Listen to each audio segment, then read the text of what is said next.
Alright, we're going to look at 11.2 today, inference for two-way tables. Now, there's a lot in this chapter, so we're probably going to have to take 2 videos.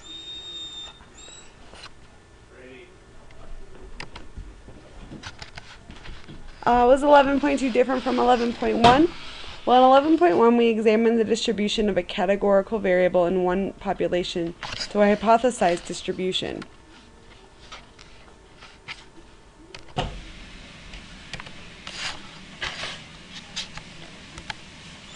Section 1.1 examined the distribution of a categorical variable in one population to a hypothesized distribution, and 11.2 compares the distribution of a categorical variable in 2 or more populations or treatments.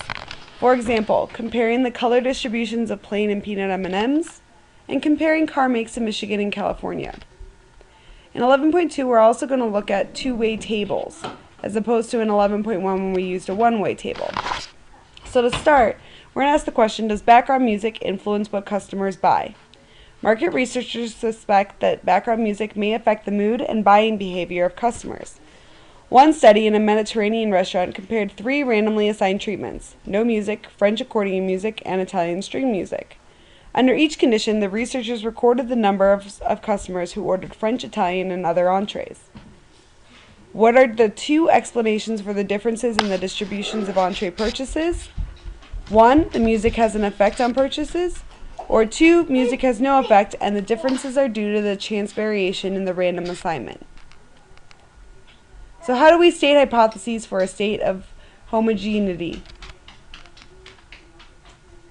A chi-square test for homogeneity is a test to determine whether the distribution of categorical variable is the same for each of several populations or treatments. A chi-square test for homogeneity begins with the hypotheses. Our null hypothesis would be there is no difference in the distribution of a categorical variable for several populations or treatments. Or the alternative hypothesis is that there is a difference in the difference of categorical variable for several populations or treatments. We compare the observed counts in a two-way table with the counts we would expect if the null hypothesis were true. For the entree example, our null hypothesis is that there is no difference in the true distributions of entrees ordered at this restaurant when no music, French accordion music, or Italian string music is played. The alternative hypothesis is that there is difference in the true distributions of entrees ordered at this restaurant when no music, French accordion music, or Italian string music is played. The problem of how to do many comparisons at once with an overall measure of confidence in all our conclusions is common in statistics.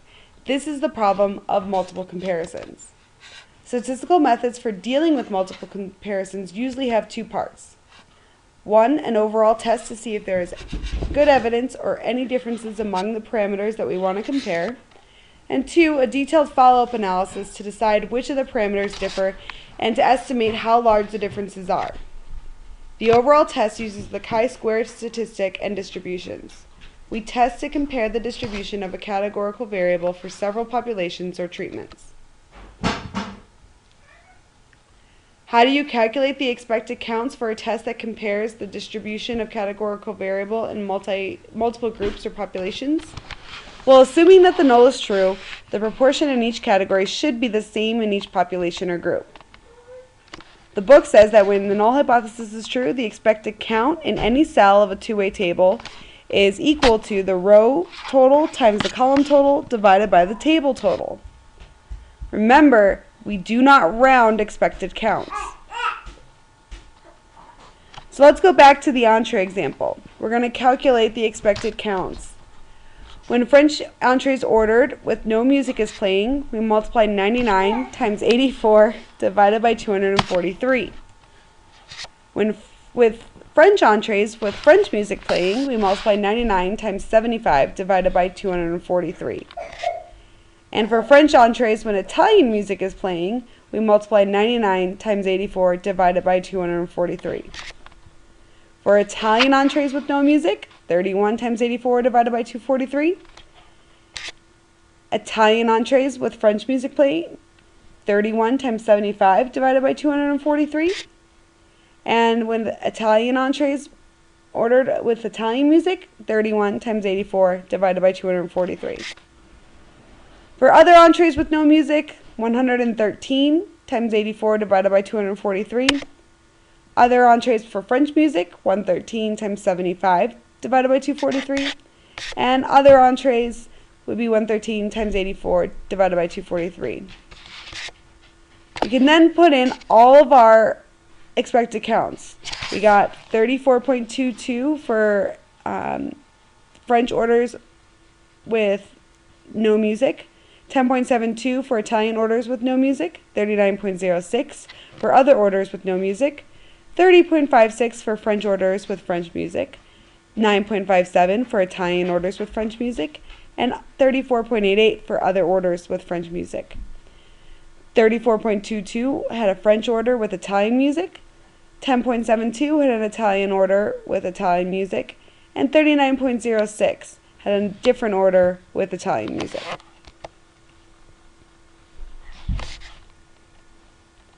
What are the conditions for a test of homogeneity?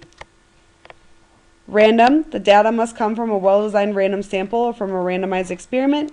10%. When sampling without replacement, we need to check that our sample size is less than 1/10 of the population. And large counts. All expected counts need to be greater than 5. This is exactly the same as what we did for 11.1.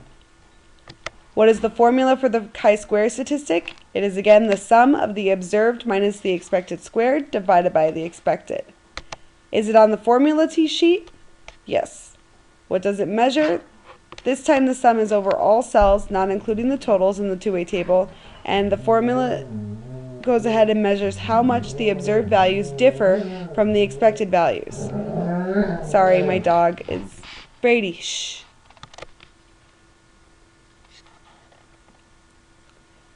With the entree example, to calculate our chi-statistic, we are going to sum the 9 such terms.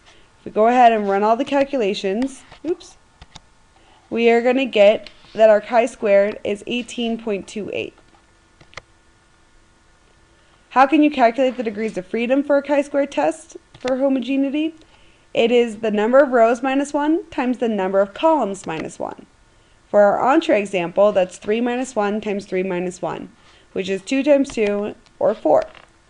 The p-value for the entree example then, we take our chi-squared statistic and we plug it in to the chi-squared CDF, and we would get 0.0011.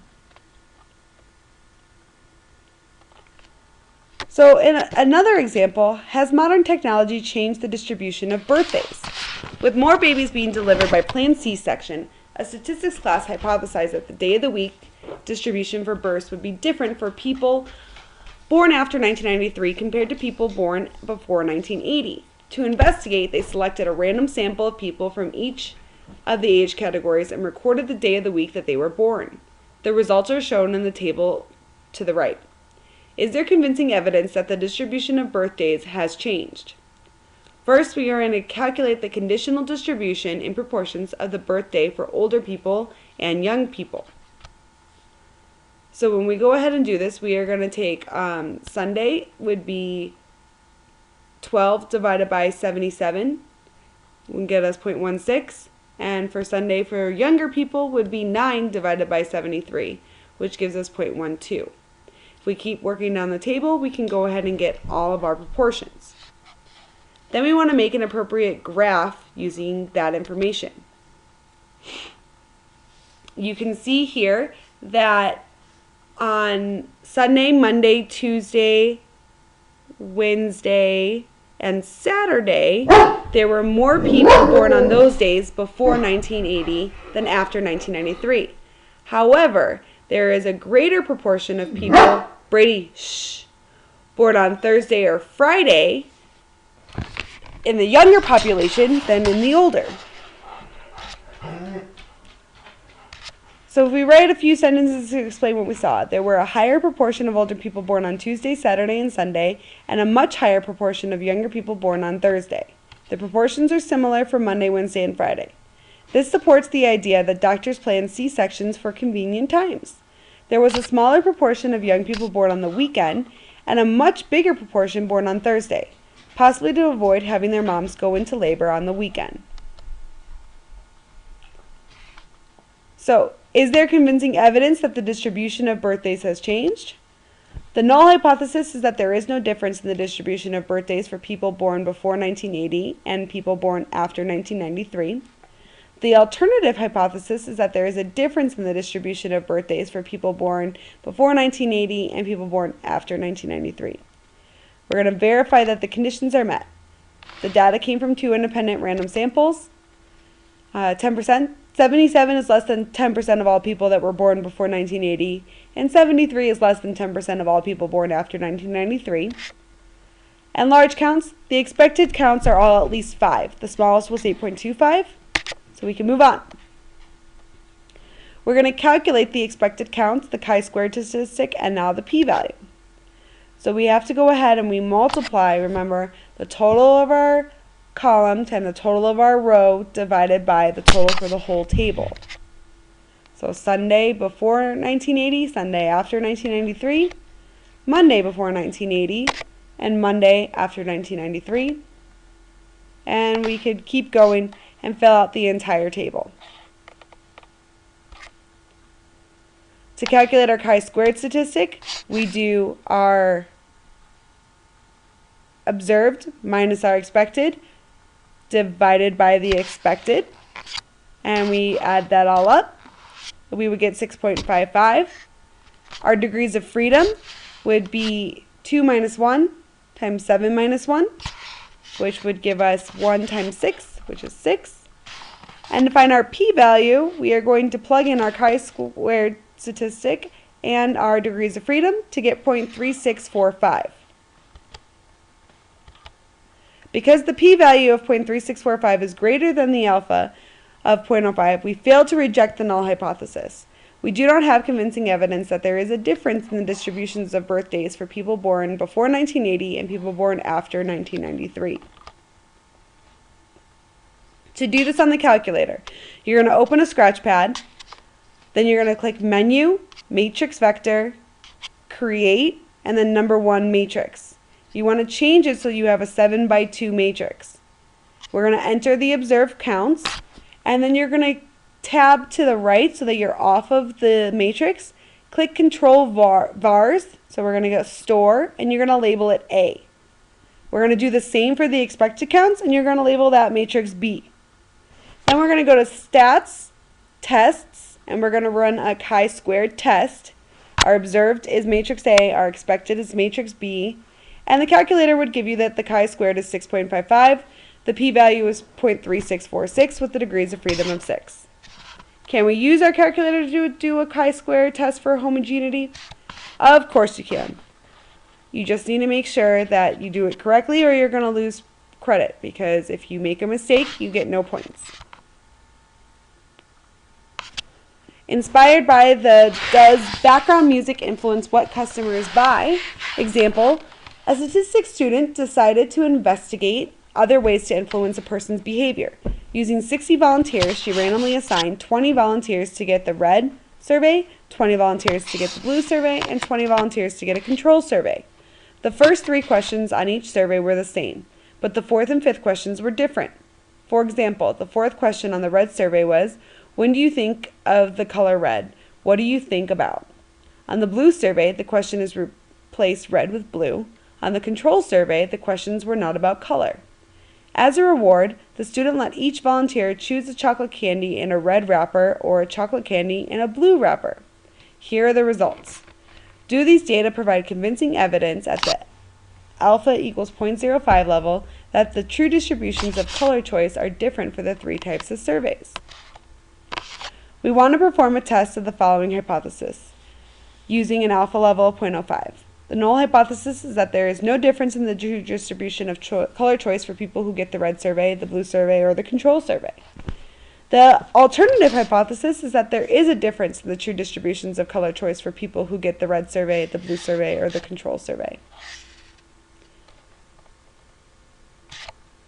Our plan, if the conditions are met, will be to perform a chi-square test for homogeneity.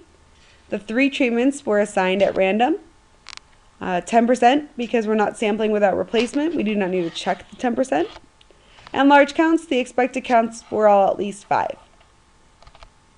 So in order to check that, Again, we're going to multiply our column total times our row total divided by the table total for each of the 6 different squares, and then make sure that they are all at least 5. The smallest is 8.67, so we're good to go.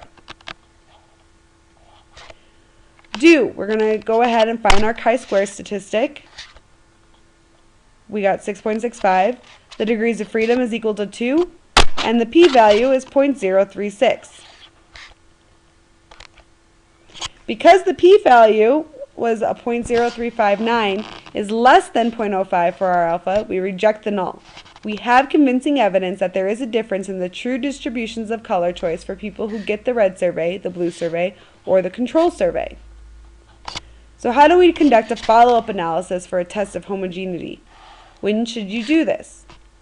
The chi-square test for homogeneity allows us to compare the distributions of a categorical variable for any number of populations or treatments.